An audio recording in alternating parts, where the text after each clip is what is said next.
En el otoño de 409 después de Cristo, diferentes bandas de pueblos germánicos, tales como los suevos, vándalos y alanos, inundaron la península ibérica. Se acababa así la presencia, por lo menos nominal, del Imperio Romano y comenzaba una etapa oscura para nuestro país.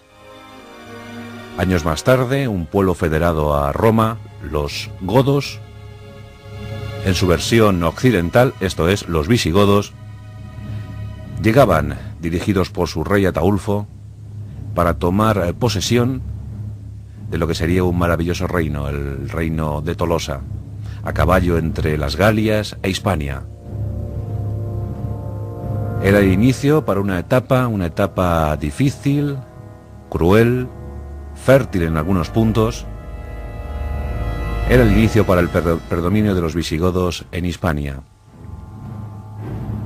Desde Ataulfo hasta Rodrigo, 300 años de historia. Guerras tremendas, fratricidas, despiadadas. De los 33 reyes godos que dominaron Hispania, más de la mitad murieron asesinados. Y es que era francamente difícil tomar posesión de un lugar, de una península, en la que la mayoría de los habitantes, unos 4 millones, eran de religión católica. Los hispanorromanos tenían sus creencias muy arraigadas, muy firmes, y no estaban dispuestos a desprenderse de ellas. En contraposición a los hispanorromanos, a la creencia, a la fe de los hispanorromanos, estaba el arrianismo de los godos. Los godos eran minoría en aquel país, apenas 200.000 fueron los que llegaron en el año 414. El arrianismo era una corriente herética del cristianismo que negaba la divinidad de Cristo. Y durante muchos años, durante decenios, se litigó por esta causa religiosa. Los gobernantes visigodos vivían a espaldas de su pueblo. Aunque algunos códigos legislativos, tal fue el caso del Código de Eurico, intentaron esclarecer, poner un poquito de luz en este galimatías religioso y político. Finalmente, en el siglo VI, la cuestión religiosa quedó disipada, pero antes hubo un enfrentamiento cruel entre padre e hijo.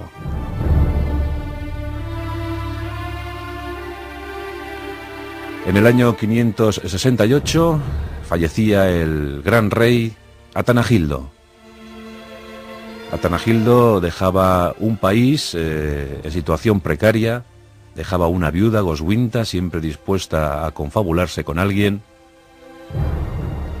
Y también daba paso, ya sabéis que los visigodos mantenían una monarquía electiva. Se debía elegir al rey que gobernase al pueblo. Pues tras el fallecimiento de Atanagildo, los visigodos estuvieron dudando durante varios meses sobre quién debía ser el elegido. Finalmente se decantaron por Liuba I.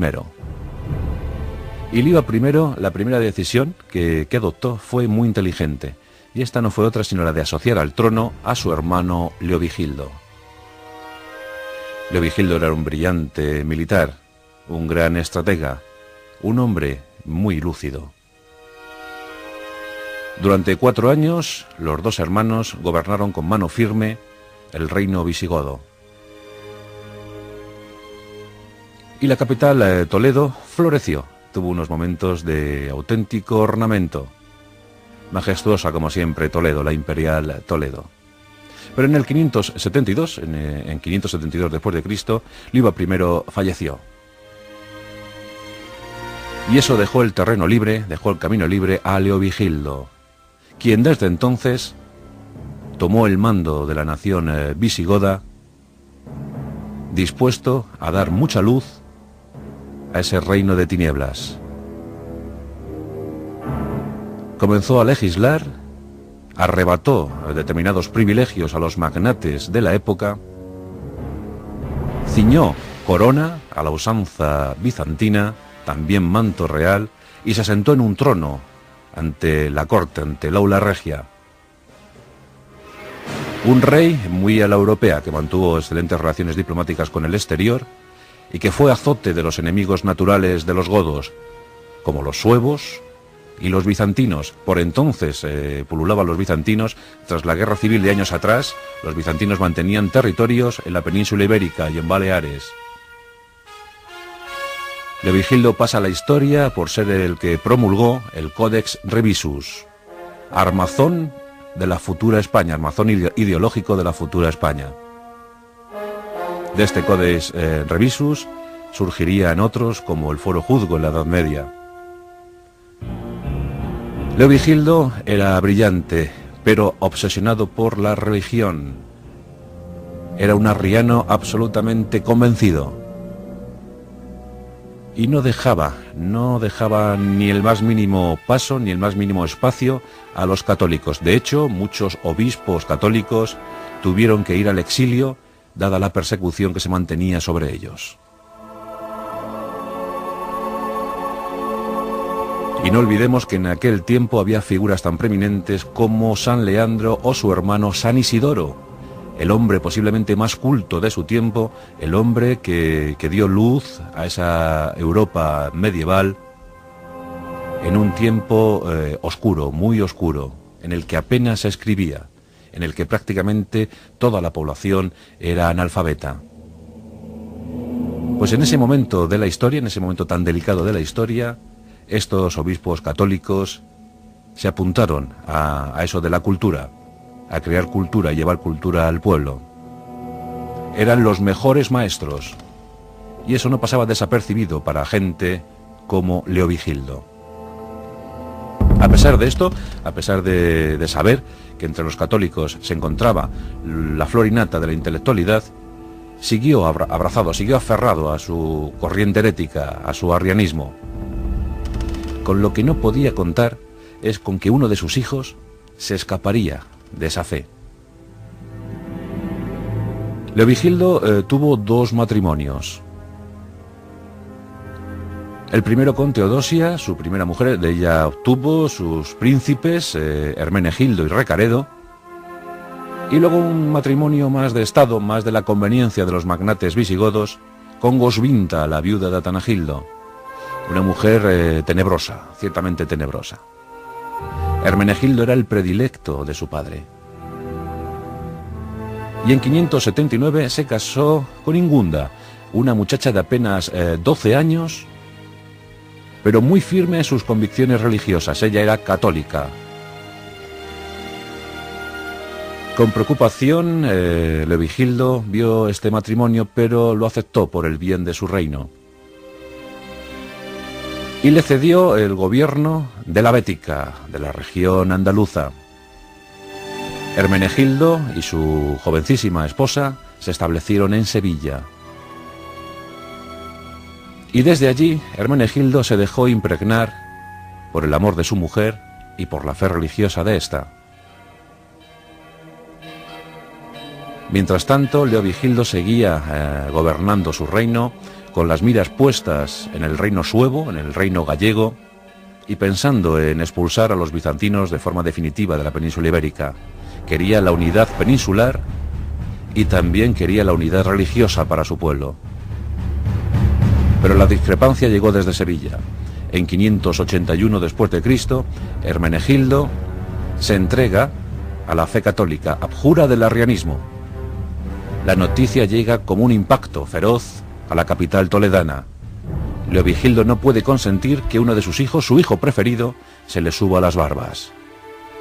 Que mientras que él defiende el arrianismo con tremenda convicción, su hijo desde el sur proclame su catolicismo e incluso se proclame rey de la Bética, acuñando moneda y declarándose independiente del dominio de su padre.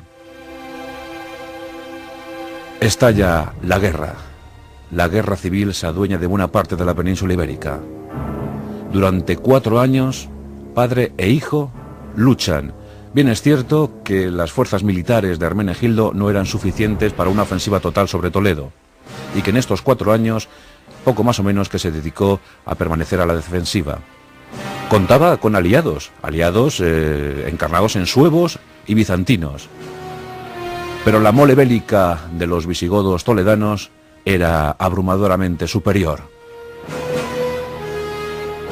Y al poco tiempo, la capital de la Bética, Sevilla, ya que había sido rodeada por las tropas de Leovigildo.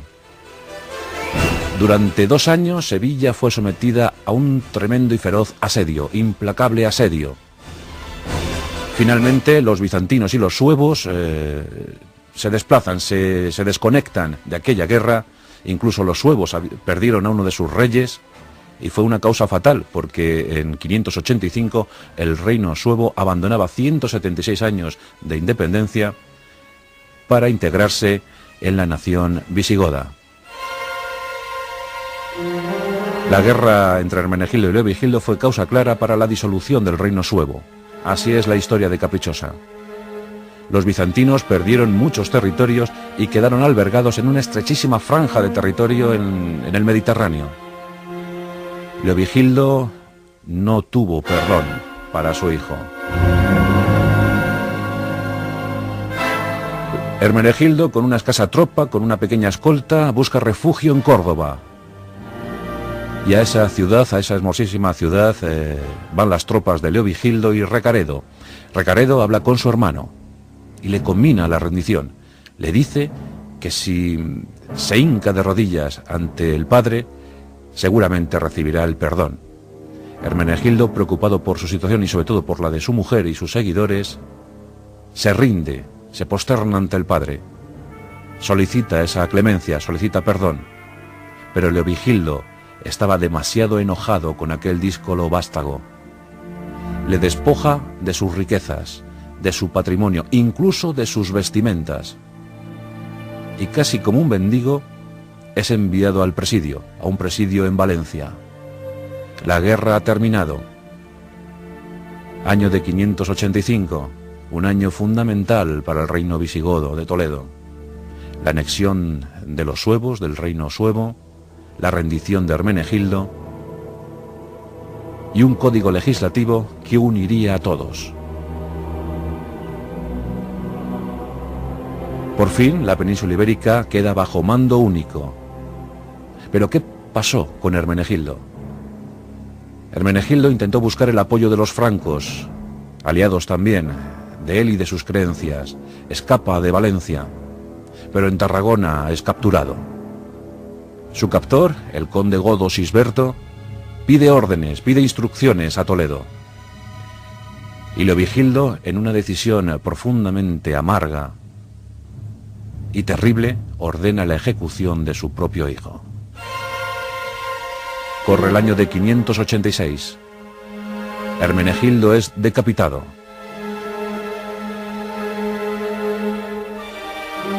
Un poco más tarde, semanas más tarde, Leovigildo muere. Dicen que víctima de esa amargura, dicen que víctima de los remordimientos, abrazó la fe católica en los últimos días de su existencia.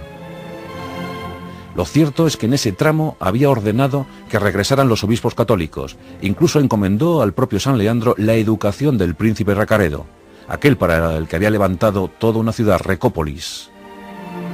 San Leandro se apuntó, San Leandro aceptó el trabajo y desde luego formó muy bien al muchacho. Recaredo es uno de los reyes fundamentales en nuestra historia. Pero Hermenegildo tuvo que morir para ello.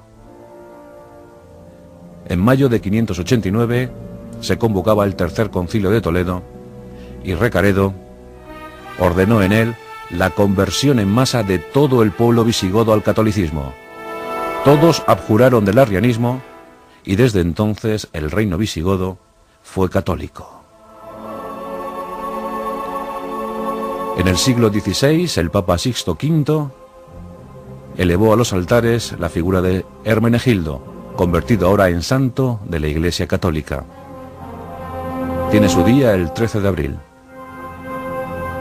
Uno de los enfrentamientos más terribles de nuestra historia.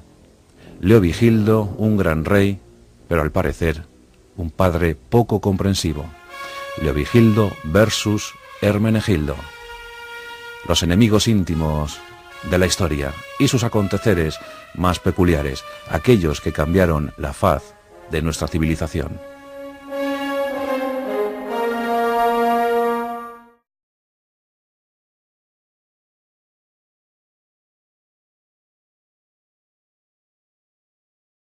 Se acababa así la presencia, por lo menos nominal, del Imperio Romano y comenzaba una etapa oscura para nuestro país. Años más tarde, un pueblo federado a Roma, los godos, en su versión occidental, esto es, los visigodos, llegaban, dirigidos por su rey Ataulfo, para tomar posesión de lo que sería un maravilloso reino, el reino de Tolosa, a caballo entre las Galias e Hispania. Era el inicio para una etapa difícil, cruel, de los 33 reyes godos que dominaron Hispania. Más de la mitad murieron asesinados. Y es que era francamente difícil tomar posesión de un lugar, de una península, en la que la mayoría de los habitantes, fértil en algunos puntos, era el inicio para el predominio de los visigodos en Hispania. Desde Ataulfo hasta Rodrigo, 300 años de historia. Guerras tremendas, fratricidas, despiadadas.